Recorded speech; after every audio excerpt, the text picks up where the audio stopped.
Halo para kicomania di seluruh alam. Nah, kita ketemu lagi. Sorry, suara saya agak aneh karena saya lagi flu. Karena di kota saya sekarang di Malang hujan terus setiap hari, banjir di mana-mana. Nah, sekarang kita berbicara mengenai perubahan cuaca dari kemarau ke musim penghujan. Ini jelas membawa dampak yang lumayan besar bagi burung-burung kita. Mungkin ada yang settingan panas dia berubah drop, atau dari settingan dingin dia berubah menjadi OB. Nah, tapi kita nggak bahas itu dulu ya kawan-kawan. Sekali lagi, channel ini bukan untuk cari masalah, cari siapa yang lebih pintar, siapa yang lebih hebat. Kita sama-sama belajar, kita sama-sama berdiskusi, kita sama-sama bertukar ide. Oke, garis besar dari channel ini itu dulu. Kita tegasin dulu di situ. Nah, yang sekarang kita bahas adalah penyakit apa. Ini nih. Kalau perubahan cuaca ini jelas akan membawa penyakit-penyakit baru atau penyakit yang sebenarnya sudah klasik untuk para kicomania yang mungkin sudah punya banyak pengalaman. Boleh komen-komen, boleh memberikan saran, boleh menambahkan, boleh menyanggah, silakan. Cuman ini saya berbicara menurut pengalaman saya. Penyakit apa yang muncul saat musim penghujan? Yang paling banyak satu, mencret atau berak putih, berak kapur, berak air. Kedua, cacingan. Ini yang paling banyak, terutama untuk trotol murai batu yang masih rentan, dia usia di bawah 5, dia masih daya tahannya masih kurang kuat. Ini gampang sekali kena. Lalu bagaimana cara penyelesaiannya? Kan sekarang kita lagi bahas ini cara untuk penyelesaian dari penyakit-penyakit ini. Nah, yang pertama, kalau dia tahapnya tidak parah ini dalam artian dia masih aktif, dia masih doyan makan, dia masih melompat-lompat, masih oke gerakannya. Kalau saya sebisa mungkin tidak menggunakan antibiotik. Ya, itu pandangan saya pribadi. Karena apa? Karena menurut pengalaman saya, kalau burung masih dalam kondisi yang kuat, dia tidak perlu antibiotik. Biarin antibodinya sendiri yang ngelawan virusnya itu.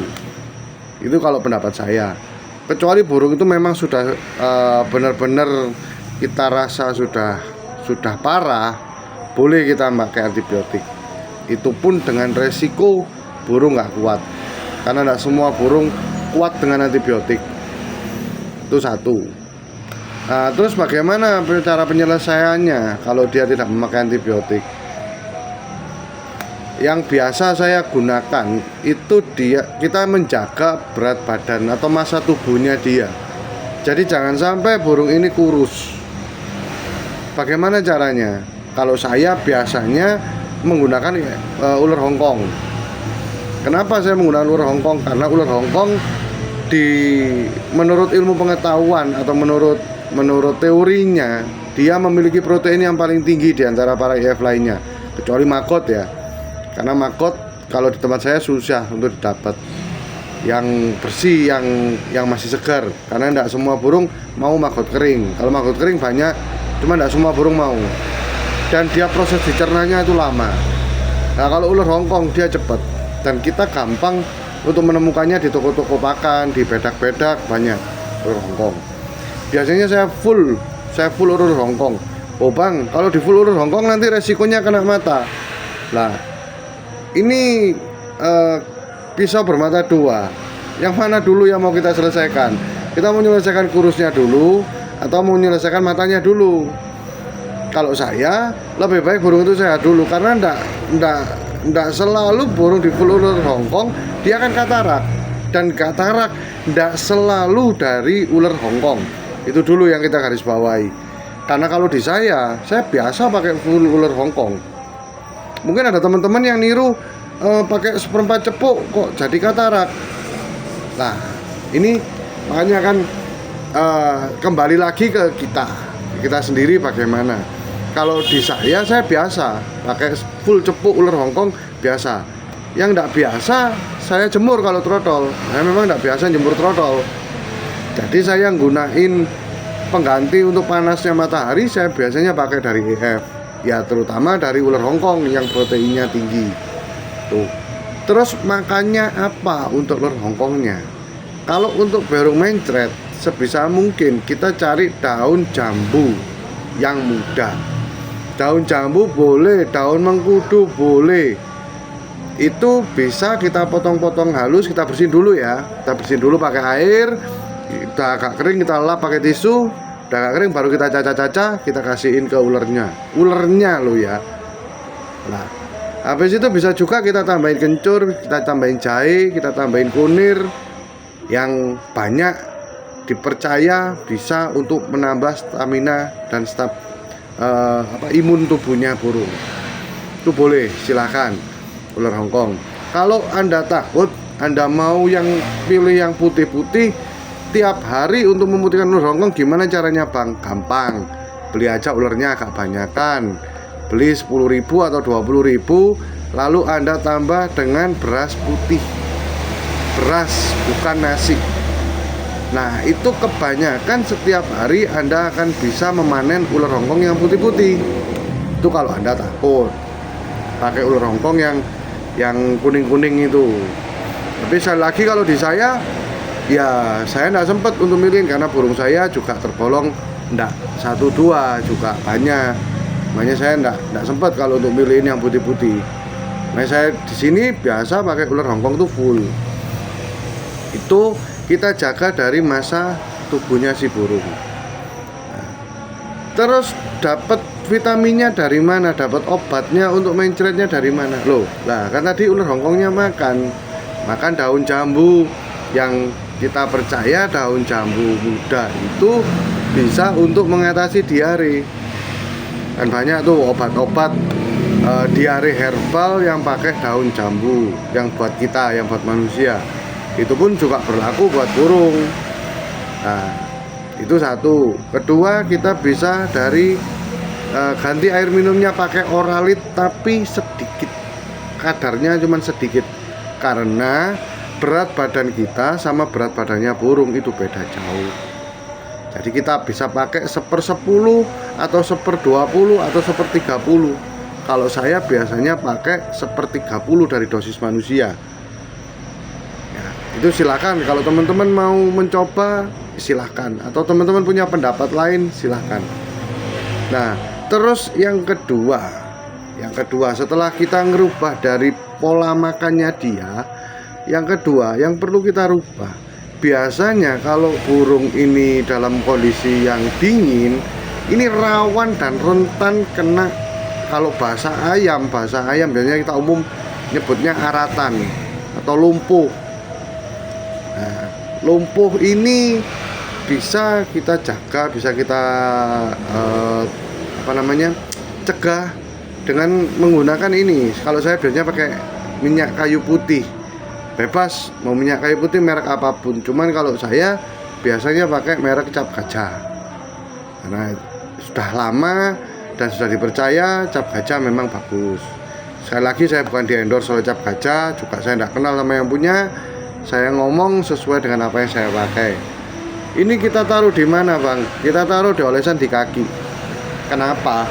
Di kaki ini supaya dia hangat. Kalau kakinya hangat, otomatis porsi makannya dia akan nambah. Boleh juga di atas tengkuk. Di atas tengkuk itu yang posisi di atas leher sini teman-kawan. Ya, itu kita tetesin. Supaya apa? Supaya mencegah pilek. Itu kalau kita ngobatin atau mencegah burung untuk pilek. Karena pasti nanti larinya kalau cuaca dingin ya mencret, ya pilek, nanti jadinya cacingan, mengkorok, dia nafsu makan menurun mati. Sebelum itu kita cegah dari awal seperti itu. Nah, kalau sudah seperti itu tapi masih belum bisa, masih belum ada perkembangan, bagaimana Bang? Bagaimana sekarang kita coba untuk open. Kita terpaksa open. Open itu nggak usah berpikiran yang ribet-ribet, nggak usah. Cukup Anda nyediain lampu kuning, atau kalau dalam bahasa Jawa itu dop kuning 5 watt. Anda taruh di atas sangkar di dalam kerodong, burungnya posisi di kerodong. Indikasi burung itu sakit awal mula kalau musim penghujan gini, pasti kotoran itu bau. Loh, namanya kotoran bukannya bau. Kalau burung sehat, kotorannya tidak terlalu bau, itu pasti. Karena dia kering, tidak berair. Kalau burung sakit, itu kemungkinan besar burung itu pasti baunya beda. Kalau kita sudah biasa ngerawat burung, sudah tahu, oh burung ini kotorannya kok tidak biasa ya, itu kita sudah paham. Nah, inilah pentingnya kita bangun chemistry dengan si burung. Sebentar ya, saya nyalain rokok dulu biar santai.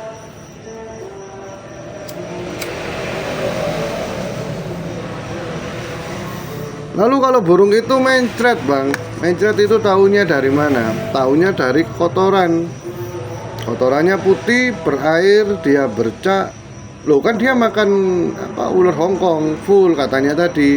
Iya, tapi kotorannya harusnya dia tidak cair. Walaupun dia makan hewan, dia harusnya juga kering kalau burung itu sehat. Nah kalau sudah masuk fase mencret, terus masuk fase kecacingan, fase cacingan ya saya maksud. Fase cacingan ini, burung ini makannya kenceng, tapi berat badannya dia terus turun.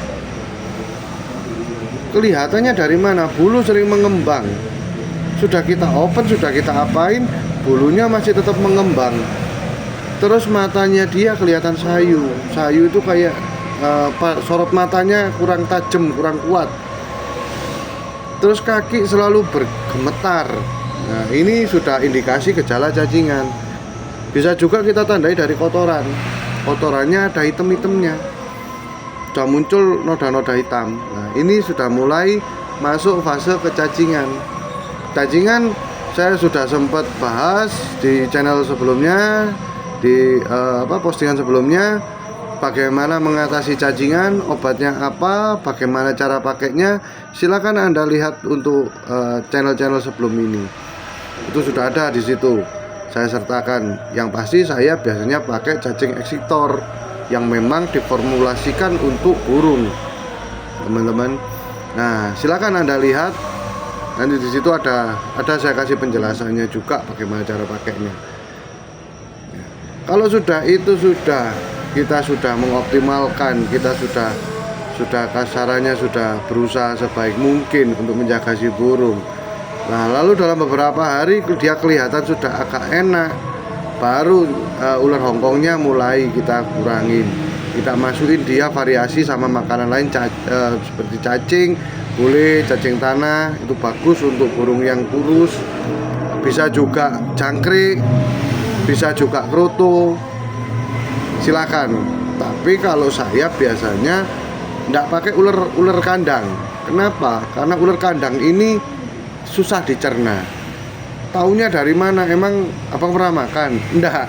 Gampangnya gini, kalau burung Anda makan ular kandang, kotorannya itu pasti bentuknya akan seperti ular kandang, masih berwujud ular kandang. Beda kalau burung Anda makan ular Hongkong atau ular Jerman atau cacing atau jangkrik atau kroto atau EWF yang lain. Itu beda, bentuknya dia sudah tidak berwujud. Nah itu tandanya burung mampu mencerna dengan cepat. Kenapa kok saya ngomong ular Hongkong? Ular Hongkong ini paling cepat untuk dicerna. Taunya dari mana? Saat kita kasih ular Hongkong, banyak kotorannya itu beda. Kalau sama kita full sama dia jangkrik, beda. Terus makannya dia tidak banyak dipukul-pukulin ke tangkringan, ke lantai, tidak banyak. Kalau jangkrik kan burung biasanya harus bunuh dulu, melepas kepalanya dulu. Kalau Hongkong enggak. Nah, makanya saya lebih prefer ke ular Hongkong. Itu alasannya teman-teman. Nah, terus kalau sudah kita lihat dia sudah bisa untuk dilepas ular Hongkong, baru kita masukin lagi ke fur. Furnya kita mulai masukin sambil kita pantau keadaannya. Kalau ada sinar pagi, sinar mentari pagi, boleh kita jemur. Karena dengan adanya penjemuran, jelas nanti porsi makannya akan bertambah banyak. Sekali lagi ya teman-teman, kalau burung sakit, fokus kita untuk mengkondisikan burung ini untuk menjadi sehat dulu. Jadi kita tidak ngomong yang ribet-ribet dulu, nggak ngomong setelannya nanti berubah lagi, inilah matanya lagi, ini tuh enggak. Kita berusaha untuk supaya burung ini bisa sehat lagi. Itu fokus kita dulu. Nah, kalau bagi saya sih seperti itu. Mungkin ada teman-teman yang punya pendapat lain, silakan, bebas. Anda mau cocok dengan pendapat saya, mau cocok dengan pendapatnya si itu, si anu, silakan, kita bebas. Cuman kalau bagi saya, burung harus sehat dulu. Andai kata dia nanti OB bisa kita turunin, andai kata dia kurang birahi bisa kita naikin. Itu kalau bagi saya. Tapi fokus kalau burung sehat, pasti kita gampang ngatur. Lah kalau burungnya sakit, gimana? Kan percuma. Toh ujung-ujungnya juga nanti mati juga. Ya kan? Hanya kalau saya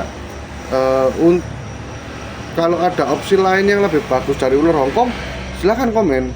Dengan mungkin ada teorinya, oh ini bang, ini teorinya gini, kandungannya ini. Silakan, saya akan sangat-sangat bersyukur Anda mendukung channel saya. Tapi kalau selama ini yang saya cari, selama ini yang saya riset, itu memang ular Hongkong. Cuman setiap kali ada nilai plus, pasti akan ada nilai min. Selalu ada kelebihan, ada kekurangan. Lah kekurangannya ular Hongkong itu bisa kita minimalisir dengan tadi makannya tadi. Hanya kita kasih kunir, kita kasih kencur, kita kasih jahe. Sorry teman-teman kalau saya kebanyakan pakai bahasa Jawa, saya mohon maaf. Mungkin ada yang bisa membahasakan Indonesia untuk kunir, kencur itu bahasa Indonesianya apa, saya sendiri juga kurang paham juga. Mungkin teman-teman bisa nambah. Kalau tidak salah kunir itu kunyit. Mungkin ada teman-teman yang mau mengkoreksi, silahkan. Nah, itu kita coba dulu sampai seminggu kita amati. Kalau dia perkembangannya bagus, baru kita jemur. Tandanya burung sehat paling gampang dari mana? Saat kita jemur pagi, burung itu mandi. Nah ini dia sudah mulai ada perkembangan untuk ke arah sehat.